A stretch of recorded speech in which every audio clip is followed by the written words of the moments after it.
Hello, hello, welcome. I'm Miss Heard with Miss Heard Song Lyrics Podcast. I have a guest today. It's been a while. I'll introduce this fine gentleman to my left in a minute for those of you that are paying extra to see us. But we're going to do our first ever Miss Heard Song Lyric on Little Feet. And we are on season 4, episode 191 today.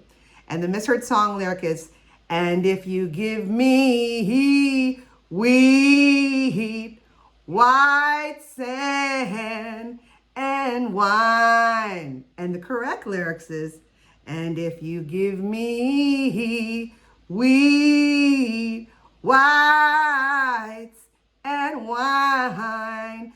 So on my left is Matt Bratschi. Yes. And how do we know each other, friend? How do we know each other? I think I met you through our mutual friend, Chris. Yes. But I think you came to one of my karaoke shows together. She dragged you to the hinterlands, to the darkness of one particular dive bar that I was working at. And I think that's where it all began. That's how, probably at least 4 or 5 years ago already now. Yeah, it would have to be because it was before the pandemic. Wow. So it would have been 2018. 18 or 19? Shortly after I met her, I think. Maybe about 6 months after I met her, because I met her at a charity event that I was running a karaoke program for, and she was one of the special guests.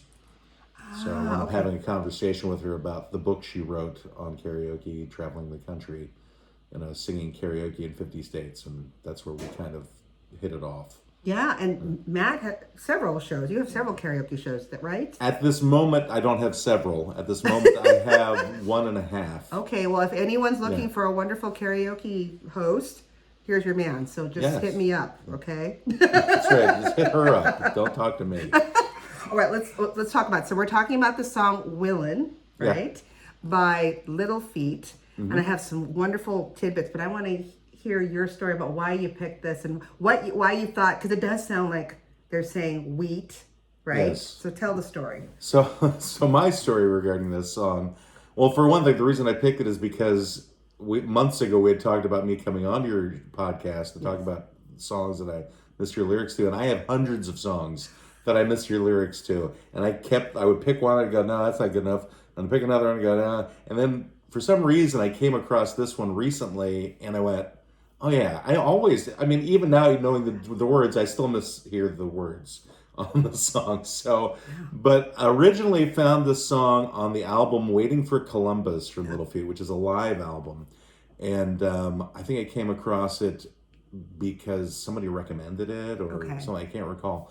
And I really liked the song. It was it's kind of a country song, and I don't really like country music, but there was something about it was just really well written, and I really liked the voice of the singer's name is Lowell George. Yes. And but I always thought they were saying wheat, white sand, wine. And what are they saying? They're saying weed, whites, and wine. I don't even know. I still don't know what whites are. I haven't even looked that up. So, but still, it still makes more sense to me that it's wheat, white sand, wine, because it's about truckers. Yes. So they're truckers to be driving. You think they would see wheat on their road.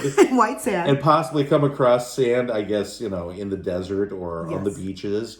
And wine for those moments when you have to stop somewhere or complain. I guess it could be with an H.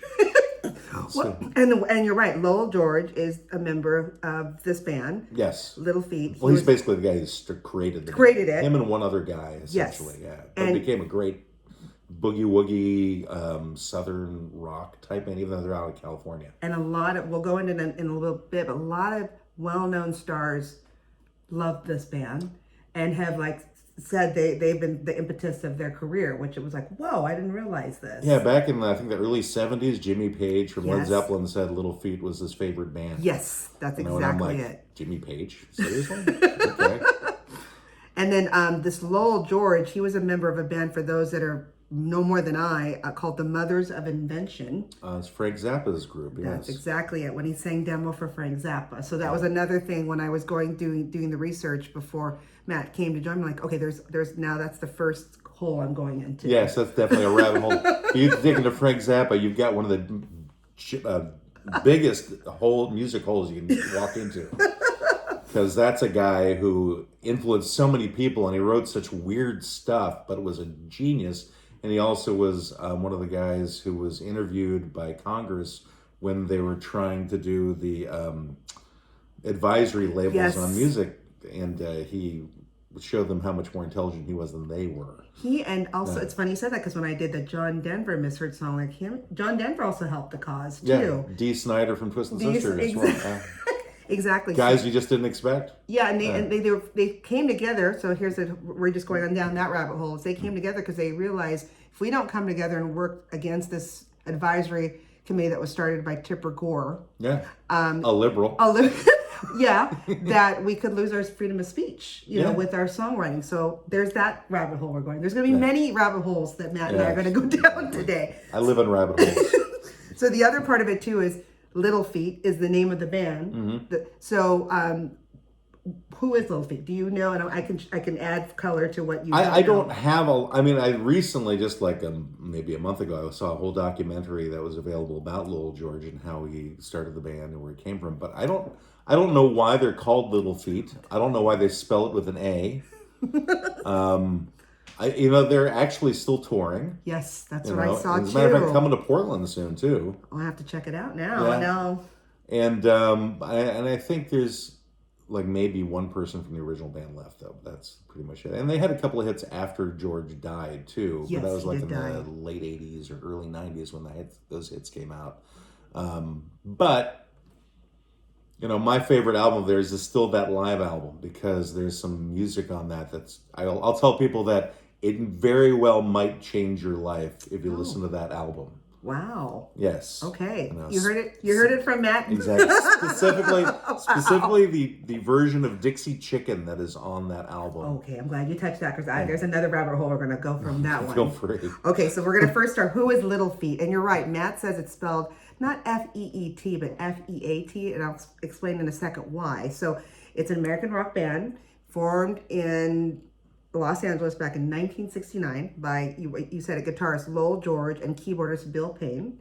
And both of them met each other when George was a member of Frank Zappa's Mother of Invention, and Payne had auditioned for the Mothers but had not joined, and they formed Little Feat along with former Mothers bassist Roy Estrada, not Eric Estrada, one of my favorite chips, and drummer Richie Hayward from a George previous band called The Factory. Now, the reason why they're called Little Feat and spelled that way is it was a comment by Mothers drummer Jimmy Carl Black about Lowell's Little Feet. Oh. And they added the A. It was in homage. Is that how you say homage? I say homage to the Beatles. How the Beatles did B-E-A-T, the beat instead of. Right. So that's why they did it with Little Feet. Interesting. Yay. Did you know that? Didn't know that at all. No, it's a piece of information that's going to be stuck in my head. It will be there, and it will be some kind of quiz or trivia, and you'll know the answer. I'll just think of it as Little Feetles. There you go. Yes, that's how it'll help there my you memory. go. So then they said there's 3 stories about making of Little Feat. So one of them was that George showed Zappa his song, the one we're talking about today, Willin. I love it with a... It's an apostrophe. And that Zappa fired him from the Mothers of Invention band because he felt that George was too talented to be merely a member of his band, and told him he just needed to go and form his own band. That's one of the stories that's out there. Okay. The second version is Zappa fired him for playing a 15-minute guitar solo with his amplifier off. And the third version, which I like, says that Zappa fired him because Willin contains drug references, weed, whites, and wine, which is what we're talking about today. And it said George often introduced the song as a reason he was asked to leave the band on October 18, 1975 at the Auditorium Theater in Rochester, New York. While introducing the song, George commented he was asked to leave the band for writing a song about dope. Oh, so George said that. George said that. Okay. Yeah, so those are the 3 stories that are circulating out there. But I would assume, of all people, Frank Zappa would be fine with dope. Zappa was against drugs. So that's why. Yeah. Okay, yeah. Okay. It's kind of like Bob Dylan was like that too, back in the day. I did not know that. Like the song Everybody Must Get Stoned is not about drugs. What is it about? It's about actually stoning people. No! You're making this up. I am not. It's a biblical reference. No. It is. No, Dylan said at the time, he's like, I'm not going to write a song about drug use. Oh my God. Listeners, this is new to me. So I just learned about this Bob Dylan song. For years, I thought it was about getting high. Yeah, most people do. So because it's about of the line. stoning. Right. Which reminds me of, okay, here's another tangent I'm going to be going. There was a movie that they played in not grade school, junior high, which is even more disturbing. They would bring in, so I'm old enough, probably you're in that same where, it was a good day in school when they would wheel in the movie The thing. projector? Yeah, the projector. Like, oh, good. There's not going to be any, actual work. Yeah. And they showed it to us, I think in 7th grade or 6th grade. Still very weird. It was called The Lottery by Shirley Jackson. And this, so we're like, oh, it's about a lottery. And the lottery was, they show these townspeople coming in with their little lottery ticket, but it's not a lottery you want to win. Because they say whatever, the name of the person or the number, and the person hesitates to go up there. They push them up. And then you realize the lottery, every year, once a year in this town, to help with their crops and everything, that person gets stoned to death. Oh, nice. So they stoned the person to death. And we watched that in 7th grade. Oh, wow. I'm not familiar with it. I have to find that now. It's probably on YouTube. I'm Yes, sure yes. The Lottery by Shirley Jackson. I'll just skip to the stoning part. Which then that'd be a perfect song from now that we know the Bob Dylan song. If you hear the lyrics in the beginning part of that song, it's like, they stone you when you feel so good. They stone you like that that you should, or whatever that'd be perfect for that movie. Yeah. So there you go. And then he goes, everybody must get stoned. And so people latched onto that as the lyric, but ignored the stuff before where he's actually talking about people getting stoned. Oh my gosh. Having stones thrown at them. So listeners, now you know Shirley Jackson, The Lottery is not about an actual lottery winning money. You get stoned, and now we know about the song Everyone Gets Stoned. Right. I don't know why we got into that rabbit hole. Because my memory sucks. So I was like, we got there from somewhere. We got there because... Oh, because of the spelling? No, that wasn't No, it. we got there because I didn't realize Frank Zappa was against drugs. Oh, right. And then right. you segued into, well, did you also know? So and then we could also go into the Ted Nugent rabbit hole, but we'll avoid that one. Ted Nugent, oh my gosh. It's just a sad state of affairs. Well, let's go right into what the song's about. So Okay. you're right. So the lyrics are the point of view of a truck driver, correct? Yes. And it says, who was driven from Tucson to, I'm going to butcher this, guys, Tucumcari. Tucson to Tucumcari. Tehachapi to Tonopah. Yes. And very good, Matt. And I've heard that song a lot. And smuggled some smokes and folks from Mexico. The song has become a trucker anthem. I don't know if you knew that. It's also known for those specific lyrics because of a Sam Peckinpah movie from 1961 called The Deadly Companions. So if you've not seen it, watch it because they're thinking that's where it comes from. Because in the movie, a character by the name of Turk says, we'll be able to burn a fire path through this country from Tucson to Tucumcari about 45 minutes into the film, leading the speculation that George borrowed the phrase from the script by Albert Sidney Fleischman. Okay. Did you know that, Matt? No, I didn't know.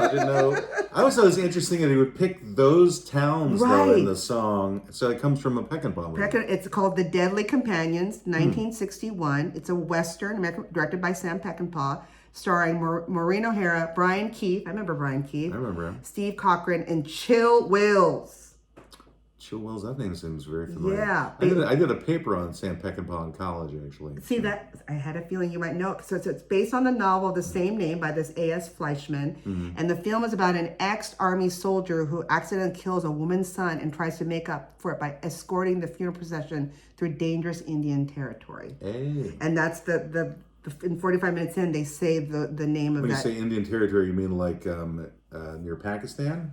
No, not Indian with a dot. Oh. You went there, didn't you? I'm going to go there. So it's Indian territory meaning America. Right, Hello. right, okay. And so after her son, played by Maureen O'Hara's son, is killed in a bank robbery, the widowed dance hall hostess, her name is Kit Tilden, played by Maureen O'Hara, is determined to bury him beside his father. And that's where Brian Keith and everyone helps. But they say those words that, again, can't say it again, I don't even know how to say it. Tucson to Tucumcari. And there it is. Tehachapi to Tonopah. And it's in this movie. And those are all towns in Arizona or something. Yeah. So it's in this movie. So they speculate that that's where he got that. Oh. And in case you didn't know, this song has been covered by Linda Ronstadt and Miranda Lambert. Yes. So the Linda Ronstadt thing, when I was doing my research, I saw it. I was like, oh my God, she even covered this. So, and she's one of many. Well, she's covered lots of songs that nobody has heard of. But she's also one of their biggest fans too of Little Feat. So that was a big aha for me. And then the other part was the Dixie Chicks. Did you hear about that? Oh, no, I didn't know that. Okay. So I'd heard it years ago, but I had to do a research. But before I go into that, you're right. I had one of my Did You Knows is the guitarist Jimmy Page stated that Little Feat was his favorite American band in a 1975 Rolling Stone interview. Very, very correct on that. So there was a New York Times article. I'm going to have the link to it so you guys can read it. It was originally published back on June 25th, 2020. They just updated it. It was written by a Ben Cesario, titled "The Dixie Chicks Changed Their Name, Dropping the Dixie." So that's the newest thing on that. So it says the Dixie Chicks, now just called the Chicks. They dropped Dixie because they didn't want to have the verb make it seem like they're kind of like a dick. That, or also the Dixie, or the nickname of the Civil War era South. Yeah. So they named their band the Dixie Chicks after a country rock group Little Feat's song. Oh, from the Dixie Chicken. Yeah. I always thought that might have been the case. I just never looked into it. So yes. That makes sense. Yes. So that, I didn't know if you knew that. So listen to the version of Dixie Chicken on the album Waiting for Columbus, and that is the song that potentially, depending upon the individual, could change your life.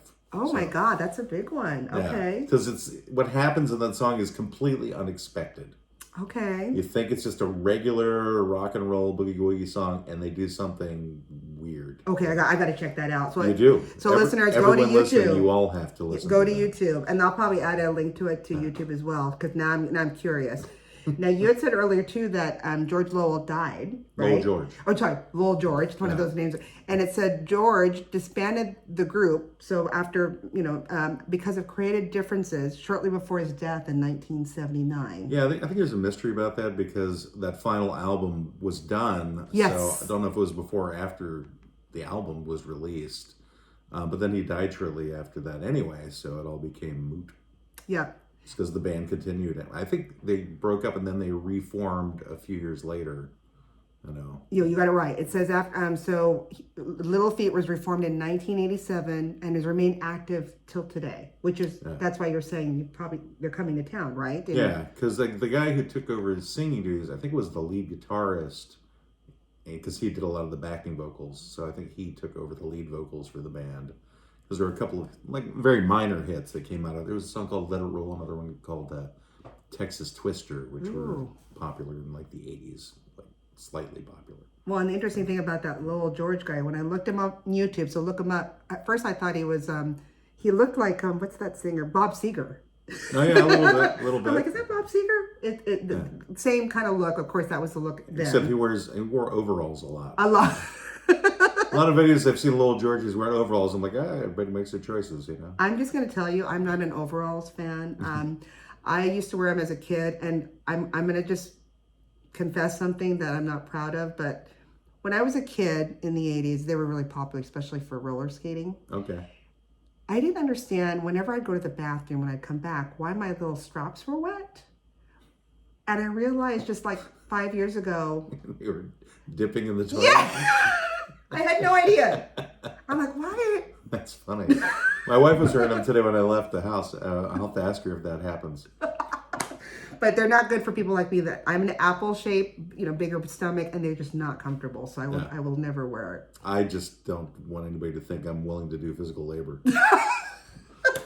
You think when people wearing overalls, that's what it means? Yes, absolutely. Why else would you wear overalls unless you're going to be doing some physical? You're going to be like working in the dirt or something, cleaning your house. I don't know. Or you're going to sing something by the Soggy Bottom Brothers or something. Or from Little Feat.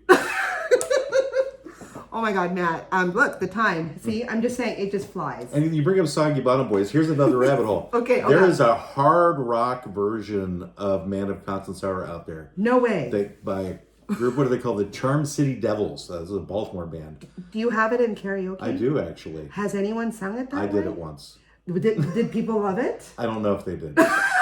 I don't pay attention to the audience really when I'm saying. Oh, well, then you need to do For that. me, it's all about me and getting a song, doing it, and just moving on to the next one. Well, we're done with the song. So thank you for We're bringing done.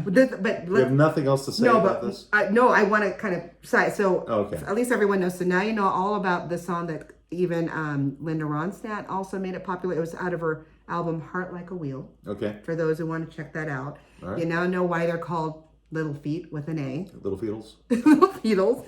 You also know that potentially the lyrics come from a Sam Peckinpah movie.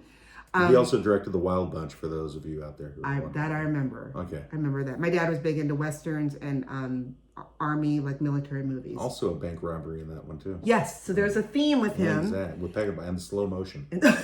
And then I want to segue because I did this. So like episode 3 or 4, like in my early season 1, I had another karaoke KJ that was on, and he told me we had some great banners. So we're gonna get to that now. Oh, okay. So as a karaoke, for those of you who don't know or follow, KJ is a karaoke jockey, like a disc jockey. I never call myself that. You don't. What do you call yourself? I'm just a host. Okay, host. I like that.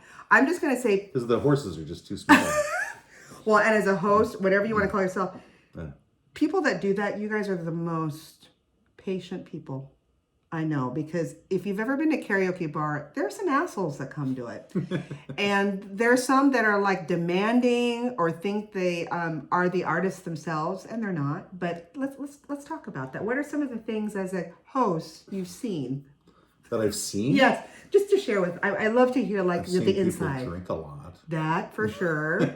That tends to affect the demeanor and how well they think they've sung by the end of the night. Yes. I've gotten to the point really where somebody can be a really good singer and be a really bad singer doesn't really mean that much to me anymore. Yes. Like I'll have somebody come up and say, "I'll sing much better than anybody." I'm like, oh, people actually say that? "Oh yes." Oh, come on, man. Often.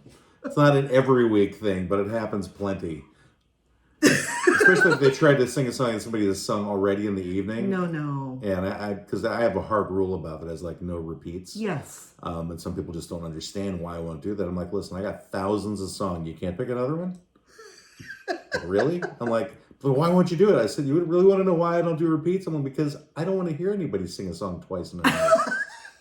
Because it's all up to me. Really, for me, karaoke is about me being entertained as a host. Exactly. I know I'm supposed to be supporting the bar and the bar owners so sure. they make some money and make the customers happy. But in reality, I need to be happy working the gig. I need to be entertained. And if people are singing the same song in a night, I will not be happy. Well, and so that's good to know. So if you go to a Matt show. That's right. If you're a prima donna, go to another show. Well, I will not be nice to you. Now I want to know, like, what delights you? Like, when you know it's a good night, tell me, like, oh, this night was awesome because of this. Because people sang songs I've never heard before. That's what makes me personally happy as a host, is hearing songs that I'm not familiar with and that educate me on some, like, maybe even a new genre of music. Yes. Or just a new band or a new artist. Whether they're good or not, I go, wow, I just never heard that one before. And because I like being surprised. Me too. So that's what I prefer it. I mean, if people are enjoying themselves and no one is like asking for special privileges and people just being normal human beings, that's what I like. Absolutely. Whenever I have to like deal with personalities, then it becomes more of an issue for me. But I deal with pretty much everybody. I try to be nice to everyone and let the egomaniacs down easy. That's what I'm saying. Host, you guys are magical creatures, because you couldn't pay me enough to do it, because people are rude.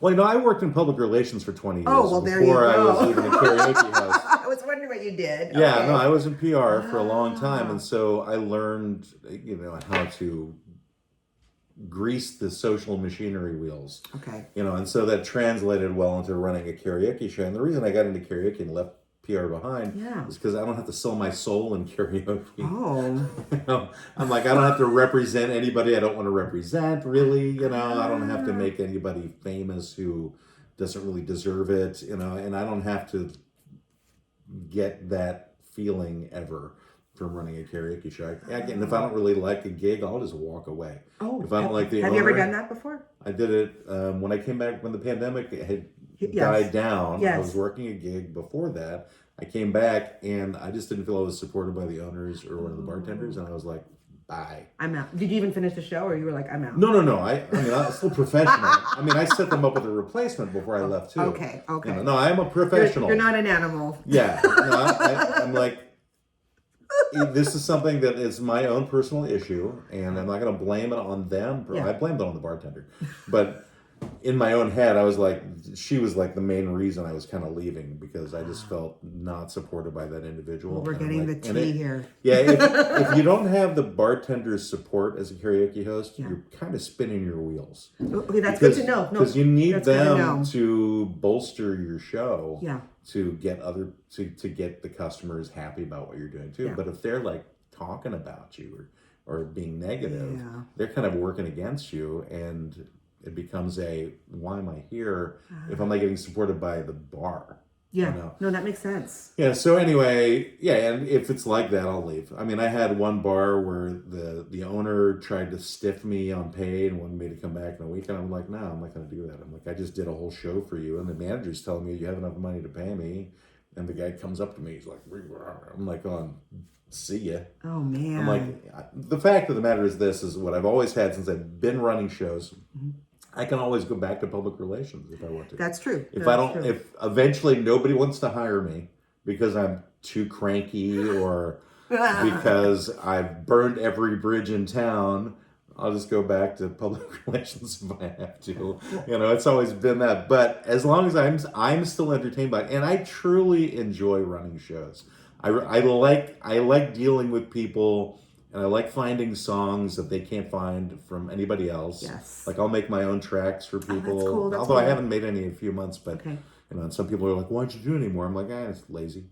But like we got a new dog, and it took all of my time to take care of the dog, and like I can't do anything when I have to deal with letting a dog out every 20 minutes. But she's starting to calm down now, so it's easier to deal with it. But I still haven't gotten the laziness factor back handled, so I can go back to making songs again. Anyway, what I can't remember how I got on. That's this okay. tangent. I'm watching how it just goes around and.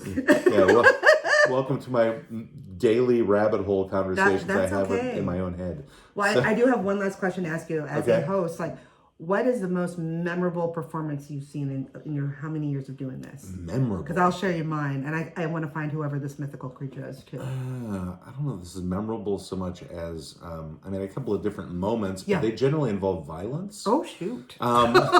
Karaoke kill? Not necessarily against it. Like I was working this one bar, and this woman was so into the music, she decided to start dancing on her table. Oh, shoot. No. And then she went down with the table on top of her. And then I was like another bar where somebody was like so drunk he like ran into one of my speakers and fell over with the speaker onto the ground. You know, so I don't mean like anybody's punching each other. I just mean like they're just overserved, and that happened. And I was like one of my venue currently, there's a woman who's there occasionally who likes to occasionally dance on the pool table.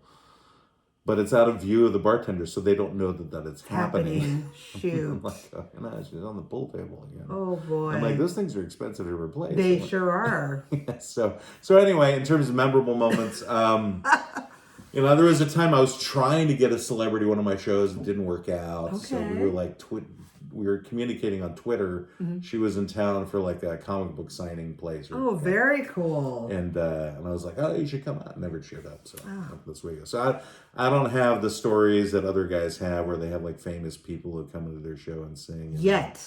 The word is yet. Yes. I mean, I could have had people. I just didn't know who they were. Yeah. You know, that happens. You never know. Somebody introduced me and they're like, you don't know who I am? And I'm like, no. Oh, my God. I don't listen to your polka music. Not that polka is bad. We don't want to offend the polka lovers. We can offend them. Because they're probably not listening anyway. Because you haven't done a misheard lyric to a polka song. I have not yet. Like somebody says, beer barrel polka. I always say beer barrel polka. Oh. Well, mine is, and I hope you might know, I'm putting it out there because I want to find this, like I said, mythical creature. It happened at one of my favorite places. I just only go there once in a blue moon because it's hard to sing a song. So there's a place here. So for those of you listeners that are out of the country, we're in the United States. We're in the northwest corner of it called Oregon. And there's a place called the Alibi. It's one of our longest running tiki bars. And it was probably back in 1999 or 2000. And this gentleman came in, and that was when you could still smoke in the bar. So it was just smoke as thick as can be. He looked like Gilligan. So for you youngins that don't know, look it up. Gilligan's Island. But he looked like Bob Denver that played the character Gilligan. He was shaky. He was smoking. He was up there, and we're like, what is this guy going to sing? And they literally flashed ahead. He's going to sing Let's Get It On. And he sung just like Barry White. By the moment the three... Wait, he's singing like Barry White doing a Marvin Gaye song. Oh, no, sorry. Maybe it's not Let's Get It On. I thought, okay, Barry White, Let's Get It On. Maybe, sorry, I'm getting confused. And it was a Marvin Gaye song. He sang like Marvin Gaye. Okay. And it would have been better though if he was singing like Barry White doing a Marvin Gaye song. Even better. Hey, baby, let's get it on. Everyone after the third or fourth word were like mouths down, clapping, standing ovation. And then when he was done, he ran off. And that was the last we saw of this man. You know, it could have been Bobby Caldwell. What do you mean? Like the actual singer, Bobby Caldwell? Well, maybe. I mean, but Bobby Caldwell doesn't look like Bob Denver from Gilligan, does he? He looks kind of... Are you familiar with Bobby Caldwell and the song, what is the song now? I know all his songs, but I thought he was an African-American man. This man wasn't. He is not. He's a scrawny white guy. What? Maybe it could have been. But everybody thinks he's a black guy. I got to look up Bobby Caldwell now. Oh, yes, you do. I'm learning so much because I sing his Christmas song all the time. Okay. And I love it, but I just assume... What You Won't Do for Love. That's yes. The song. Yes. So yes. I thought he was. And then I saw a video and went, what? Maybe it was him. I'm going to check it out. He just came in. I mean, when you see the music video, Bobby Caldwell, you're like, okay, scrawny white guy with a beard, wears like a fedora. He may or may not have been a smoker. Yeah. I don't know. But yeah, just unexpected to hear that voice come out of that head. That's how it was with this magical man. And I haven't seen him since. Yeah, maybe he's like in hiding. Oh my God, Matt, this has been wonderful. And now I have a lot to listen to with Little Feet and checking new things out. And I'm going to check out that Sam Peckinpah movie too, because I want to see the reference of all this craziness. But if you have any great suggestions like what Matt did, if you want to be on the show, or if you want just me to give you a shout out, we have many social media sites, Facebook, Insta as the youngins call it, as well as Twitter. I don't know how it still works, but we have a Twitter account. Or you can be old-fashioned like me and just send me an email at missheardsonglyrics at MISSHEARD songs at gmail.com. And we could do what you're hearing now today, which is some fun banter back and forth of your misheard song lyric, right? Yeah, I guess. Was this fun? It was fun for me. Well, it wasn't fun. I had a great time. He's lying. Till then, keep singing those songs wrong, okay? Bye. Wrong.